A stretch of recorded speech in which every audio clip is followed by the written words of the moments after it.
Welcome to Éxito in Minutes. I'm here with Alex Espinoza, my co-host, and I'm Troy Blanchard. Thanks for joining us today. We're super excited. Éxito in Minutes is all focused about how in minutes we can learn the best practices, valuable tips to help you achieve your full potential. We're inviting experts to come in, and they're going to share inspirational stories. Our main purpose is when you're concluding listening to these podcasts that you will be a better person and take some of those best practices, learn not just from us, but from our guests. Thanks for joining us. So let's start with the very beginning. Think about it. Can you take us back to the moment when the idea of ZConnect first sparked? I mean, what was happening in your lives and what made you think this needs to exist? Wow, how far do we go back? I know. Yeah. I know. I have to say, I always loved the model. I loved the idea of creating jobs, and I've been working for my entire career out of the country. The first job, 13 years, was in the Philippines. Afterwards was in Mexico. But I think, we can go back as far as you want, because meeting Daphne, she was like globally minded, and I'm going to live out of the country, and we're going to be all a part of the world community. And I think that was like the zygote phase. When it really went into spark, would be the flag moment, or where would you think that it really came about? I don't know. I think that there was a point where we realized if we're going to be worldwide ready, if we're able to work anywhere in the world and thinking like forward, we're going to need to own our own company. Troy had done 25 years in corporate America in executive level leadership. And I had done a lot of small business with him throughout the years. And so we reached this point where education that we had and bring it here to Latin America to create jobs, essentially. So that is what motivated us to lift up our life, our kids, come here. And then at that point, it was just throwing spaghetti on the wall. And literally, when she says throwing spaghetti on the wall, we felt like we needed to come here, and we knew we had to create jobs. We want to create jobs in Ecuador and Latin America. And then Daph and Gabby started exporting flowers. Yep. And I will say me, but I really was like, I got this great idea. You guys. One client who said, help us find Protea flowers. Here they're called Protea, right? And so we were on a hunt for this flower. We were meeting producers and walking the farms. It was beautiful, but it was also really hard work we learned in the process of the cold chain and exporting, and we're up against generational companies here. So our flowers would get bumped, which means they would show up moldy. And so it was a huge, struggle that we learned a lot in that process. We did connect chocolate, we did connect flowers, but in the process of that, Troy was consulting for a company that was actually buying our chocolate, and he was consulting, and this company was called Spoonful of Comfort. Yes. And it was beautiful because we'd already placed two people from Mexico. Well, one from Costa Rica, sorry. One from Costa Rica, Cesar, if you're watching, sorry for that. Costa Rica, and then one from Mexico. And they both got placed and started working for Spoonful of Comfort. And we were already in the process of doing that. But one day I was up consulting, and we were in this meeting with the owners, and they're like, man, we cannot keep customer support. We can't keep customer service. And so at that moment, I'm just like, oh, we can totally do that in Ecuador. She's like, you can? I'm like, oh yeah, no problem. Like, when do you want them to start? We'd like at least 2 by Monday. This is Thursday.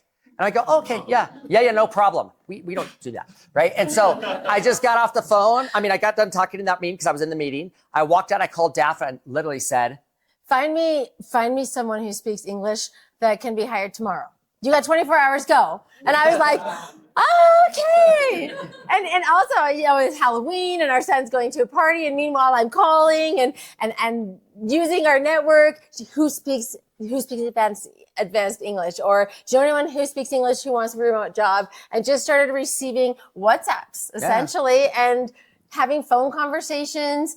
And by miracle, that's how we found Gabby and Jenny. Yes. Right? And those were the first two placed at Spoonful of Comfort, besides the other two that were from here.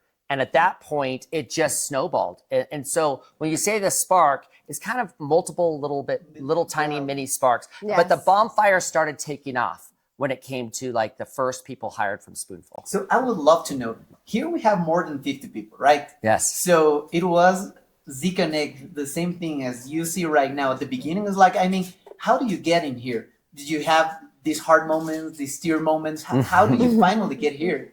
It's a great question. Yeah. So at that point, we were launching and still had other companies that were really, really focused in on. And it just started growing. And what was interesting is we got up to 17 contractors and we were spending like 5 hours a month on it. It was just naturally growing. And so but our focus was Neo, the farm, we were still doing the chocolate, and our focus was a lot of other places. And then we sat down and started saying, maybe we should start focusing more, which you would think, oh, it's natural. We have 17 people subcontracted. Let's start focusing on ZConnect. All of the leadership for Neo got passed over. So we didn't have to run that company anymore. And at that point in time, we decided to go all in, and it was so easy, right? Oh, 100%. It was like, I just woke up and there were 53 people in my house. So at that point, when we went full focus, I feel like we got it's like the universe conspired to help us in the beginning to get us motivated. And then we hit the point of, it got really hard.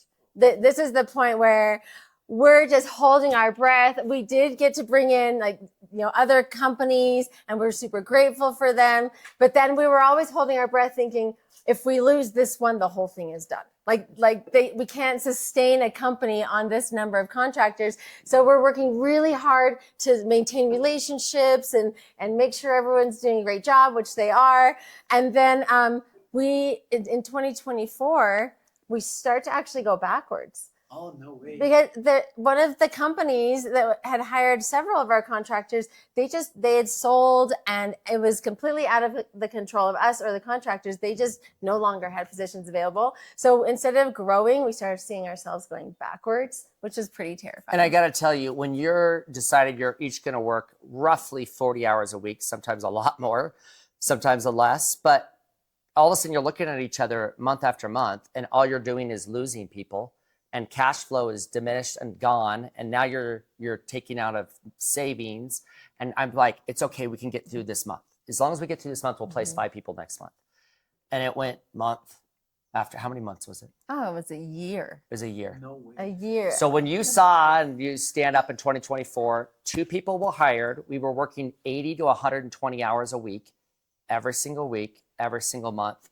And then at the very end of the year, we were defrauded, and we had a large money that more than we had in our account was gone. They'd taken everything and never got it back. And at that point, we just sat down and cried. And I'm serious. Those are the moments that I think that a lot of times on podcasts, you're like, oh my gosh, you have 50 people here. It was heartbreaking. It was heart-wrenching. When she says we cried, it wasn't like a quick cry and we're good. No, it was like a couple of weeks. We have all cash is gone. Yeah. And when we called the FBI, they're like, it's gone. You're not getting it back. And now I have to go in front of banks and say, we've got this really cool idea. We haven't grown for 12 months. We just lost all of our cash and got defrauded. And what do we do from here? And we had to decide, keep going, or I need to go get a full-time job and just, we're done. We made some real hard decisions. We were like, I'll go full-time, you go full-time. No, we were like, no, what can we do? No, let's, is this the end? Is it really viable? Is it growable? Are we up against too big of competition? Is there the talent here that we need that the US companies are looking for? We're asking all these big questions.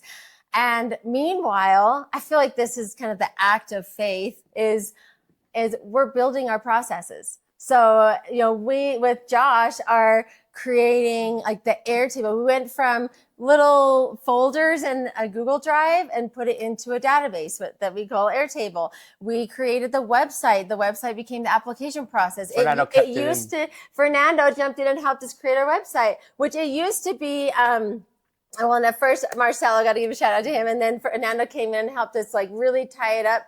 And if you think about it, before the process was a PDF with 10 steps and you needed to send an email to Troy or Daphne, and that is not sustainable. So while we were going backwards, we had to think future. We had to think, how are we going to scale this thing at the time when we were actually going backwards in contractors? I remember the time we actually recorded a podcast about the fraud that you had.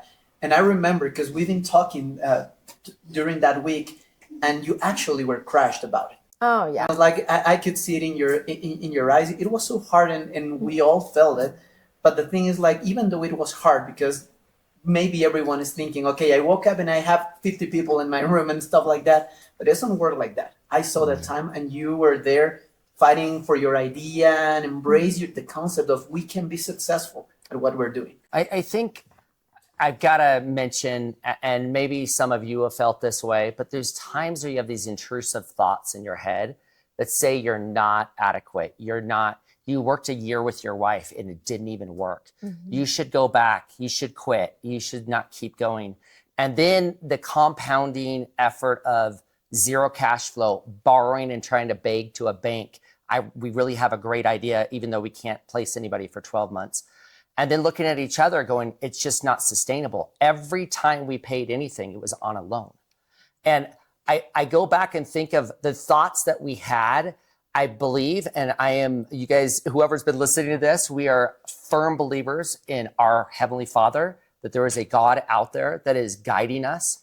And I feel like at that time, you read in the Bible of peace that can come.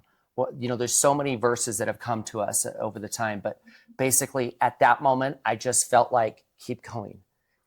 And sometimes I feel like we think that there's this deity that is just specifically giving us inspiration, but I believe there's angels everywhere. And some of those angels might have been Margarita calling me and saying, and having a one-on-one. And I looked at how much she got done, and then Abner, and then the next person, and the next person. And I'm like, oh my gosh, they're studying, they're listening, they're doing it. We're actually making an impact. And we would have to sit down and get ourselves ramped up in the morning and just say, can we do this? We can do this. We'd have to go have moments out in the sun, and we had to get rid of those intrusive thoughts. Yeah. So any of you that have had those, thank you for overcoming them. Thanks for believing in yourself, and thanks for being here, and thanks for believing in us in a time that was really dark for us that year. You know what? Something that I really love about you is like you mentioned how you are truly believers of a God. So I think that's part of your background. So I need to ask you this. Tell us about how did your background and life experiences influence the kind of company you wanted ZConnect to become? Not just what you do, but how you do it. So going back and thinking specifically about like the impact, right, of what could take place, I think we'd have to go back to the day that I was literally working for a company that was amazing, Canon Safe, and there they were, and I had this feeling I needed to leave. And at that moment, Daphne and I got together and realized we're walking away from a career that most people would never walk away from this position. And Daphne had a whole life in San Diego with the kids, and she and I got together and we just wanted to make a social impact. Mm-hmm. We thought anybody can make money doing anything.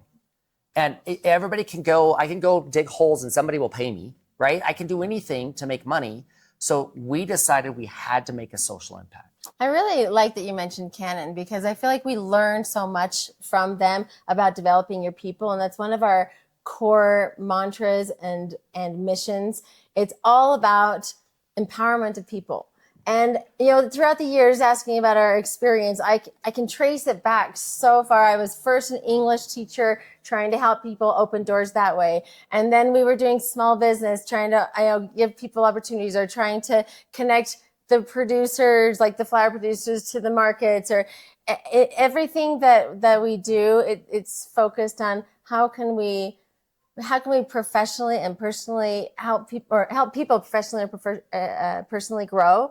And I think it's because we've been so lucky and so blessed to get education experience, people handing us opportunity, and that's really informed what we do. And then with that, that faith that really keeps us grounded and guides us and helps us through the hard times. Sometimes we think that everything is about being successful. But there are some times that we fail. It's part of our life. And I think that we learn the most from our failures rather than the times where we are successful. So thank you for sharing that. It's awesome. I would love to know about your milestones. I mentioned a little bit before on the milestones. When you're thinking about, I know most of you and probably all of you know this, but the actual self-development piece is so paramount and so important that the listening to X amount of podcasts, reading the books, the continuous improvement, and you'll hear more about this later. But when I first went back, and we have a little spreadsheets, very basic, right? Throw it together of click the tab and see everybody's progress. that was a milestone where I'm like, what we talked about was achieved. It's being achieved. We are trying to bless the lives of others. We're trying to have an impact to do what people have done for us. Some of the milestones too that stick out to me, I like to look at the numbers. So the end of December 2024, we were at 9 contractors. We'd started with 17 that year. It had gone backwards to 9. And then right now we have 53. I mean, that is huge for us. And that just shows us that there's proof of concept, like there is talent here. They are prepared and ready and excited to do all types of technical jobs. And so we do have something special. So that's really great. We have created those systems and processes that have allowed us to grow to this point. And now we're going to that next level. And those milestones of how we've evolved as a company and grown, for me, that's just amazing. And I'm sitting here just like my heart is so full. One of the milestones too that we've talked about, it's hard to express, but I feel like going back to the concept of angels, that those things happened when we weren't looking, when it was the worst and we were just grinding every day and it's not working. We had a company that called and hired somebody and said, tell them to quit their other job. They quit their other job. And then Saturday, did they call us? Mm-hmm. Just days after, right? Get enough time for them to quit and then start training their replacement. And then they literally called the day or two before and said, we don't need them anymore. And I'm like, we didn't know. We didn't have them in we didn't have a contract that there's any sort of fine. So they knew they had agreed to it, but suddenly we don't have the money to pay for somebody. And so all of a sudden they're just like, we don't need them anymore. And so we called, and that was Josh. We called Josh and I said, I am so sorry. I don't know what to do. We only have this much money to be able to pay you. We'll look for another job. And he's like, no problem. I'll look for another job, but I do want to work for you guys. And so I'll start for this much money. And I'm not kidding you. When you look at that aspect, every one of those people on the team, there's a story I would love you to hear one day of behind the scenes. Not one of them got paid anywhere close to anybody else here. They all got paid this much and they all sacrificed to be here. And I come back to saying, just like they all said yes when we didn't have the funds to do it and helped us, the same with you guys.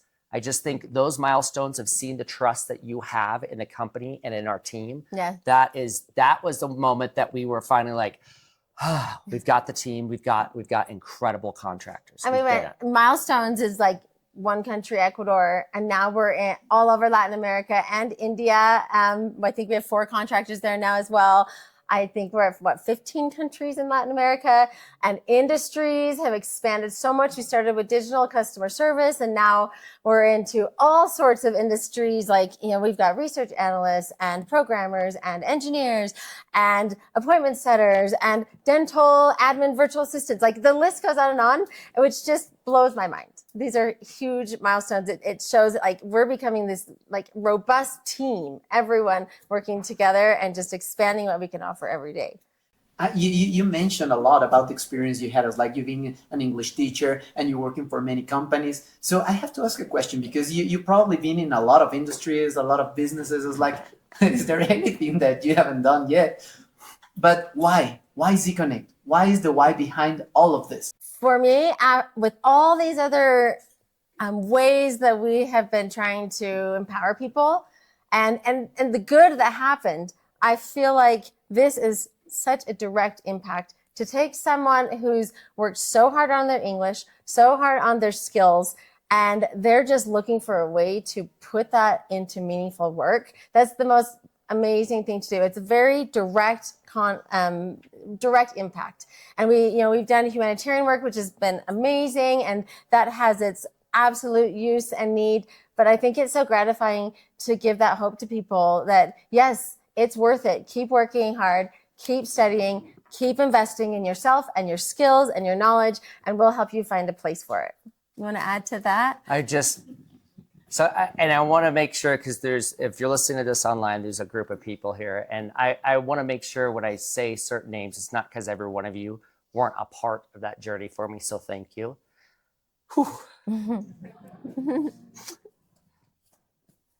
I got a letter from Jenny Poma, and she sent me a letter, and Gabby sent me a letter this one Christmas to Daphne and I.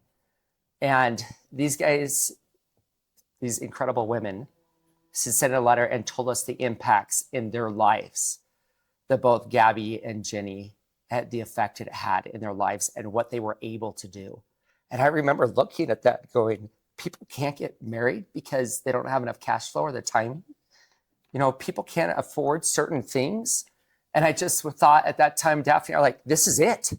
If people are out there like that, and we are uniquely blessed to be that facilitator, it's not about the money. It's about, like, if you're going to work and earn money, we all need money.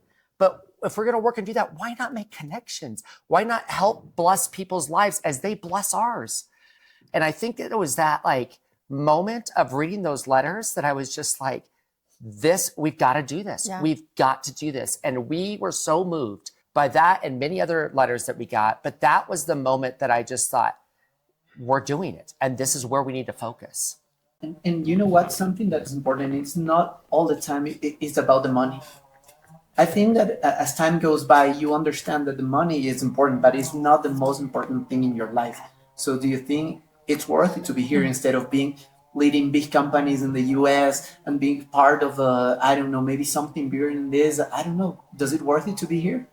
Absolutely. Absolutely. 100%. Yes. And I've had along the journey this thing, I don't know, I created it on Canva that said why I do this. And it was just all about the people and the connecting people to those skills. And it has keeping that why front and center and the pictures of everyone always in our minds. That makes it all worth it, honestly. No, I'm so happy to listen from you guys specifically.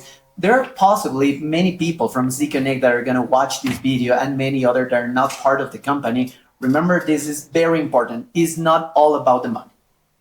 There are things that are more deeper than that. And I think that what you're doing here is building a sense of that we can trust you. And that is like, okay, we're going to support you. What do we need to do? Let's do it. Let's make things happen. So there's a hard work behind it. So thank you. Thank you so much for that. I just have one more question to ask you. Let's do it. It's been great to listen to the whole story, the hard moments. It's like losing money, losing contracts and all that stuff. Losing power. There's electricity. That was a hard one. That was a hard year. It's a hard year. No, we're all breathing, just thinking about that. So for those who are not from Ecuador, there was like probably, I don't know, maybe 4 or 6 months that we didn't have power, electricity. For 12 hours a day, 12 to 14 hours a day. Yes.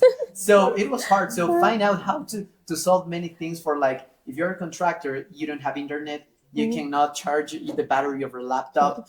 If you have a cleaning company, you cannot clean. Yes. There is no power. So it was hard. But here we are. We survived. So now as we look to the future, what is your vision for ZConnect is headed? It's like, I mean, how do you vision this company? I'm going to go ahead and say there is such an important aspect of personal and professional development that I want people to love what they do. I want people who love working from home and being closer to family, or for whatever reasons they're at home, that they get to thrive in that environment, that they don't feel stuck. So we're all going to feel stuck at times, but that they always have opportunity. If you knew the first few people that lost their jobs here, we always fought to find them other jobs. Because once they're part of us, they trusted us, there's a bond there. It's not like, thank you for working for us, your company just let you go, goodbye. It is, thank you for trusting us. Don't you worry, we've got your back. Yeah. We're not trying to build a community where people are here for a short term. We're trying to be a part of everybody's career. And one day we're all going to be sitting there looking back decades from now and just be so grateful for each other and how each other contributed. Yeah. I see a future of this team and this community growing exponentially, but keeping that close feeling of connection. And we really put a lot of investment in that because we feel like that's what makes it such a great place to be. That's where the growth happens. That's where the fulfillment happens. And so I foresee us offering more and more, types of jobs to more and more type of people in more areas, and just being able to spread this amazing ZConnect community to whoever's prepared and ready and excited to do this type of work. I'm so happy, guys, for being here, for being part of this. I think that I will say this in the name of all of the people here. Thank you. We love you. We support you. Oh, We do believe in you 100%, and we will do anything that it takes to make you successful. So thank you. Thank you. Likewise. Thank you all.